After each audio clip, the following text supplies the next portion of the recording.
आज का जो विषय है वह है कथा अमृत।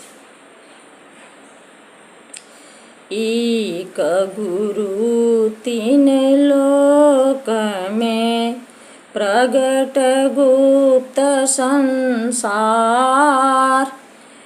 कहीं आकाशवाणी भने,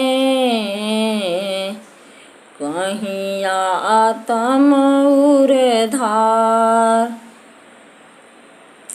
शरीर की पुष्टि और इंद्रियों की तृप्ति मानव जीवन का उद्देश्य नहीं हो सकता।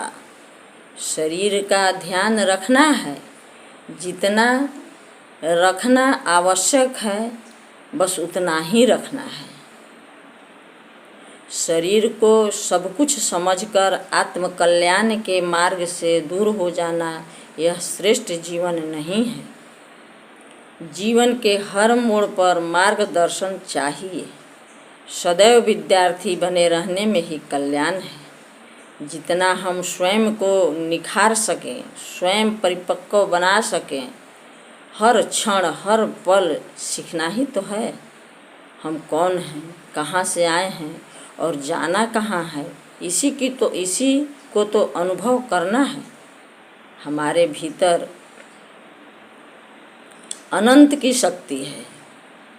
परिमार्जन करना, शुद्ध करना, प्रकाशित करना, यही तो जीवन का लक्ष्य है। सद्गुरुदेव की पुण्यतिथि मृत्यु के आध्यात्मिक रहस्य का संकेत करती है। विहंगम योगी मृत्यु को जीत लेता है और अमरत्व का अनुभव कर लेता है। वेद में ऋषि कहते हैं,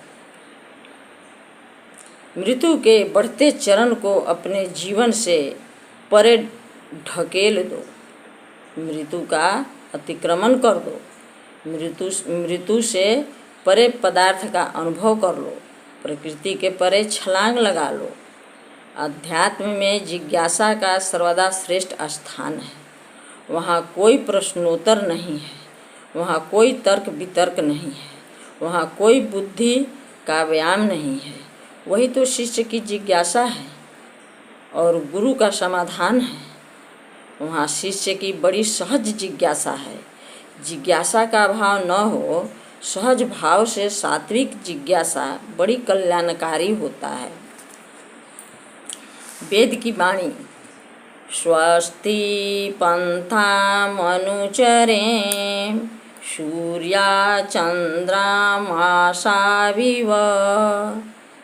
जैसे सूर्य और चंद्रमा सदैव कल्याण के पथ पर, प्रकाश के पथ पर गतिमान हैं, वैसे ही एक विवेकी सत्य और न्याय के पथ पर सदा अग्रसर रहता है। यजुर्वेद क्या कहता है?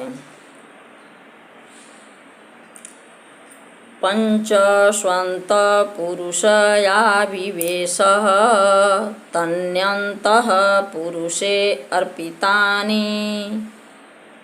अर्थ, आत्मा में परमात्मा है और परमात्मा में आत्मा है, लेकिन यह तत्व ज्ञान योग समाधि के द्वारा प्रत्यक्ष किया जाता है। यह तत्व ज्ञान सद्गुरु के द्वारा प्राप्त होता है। बोलिए गुरुदेव की जय।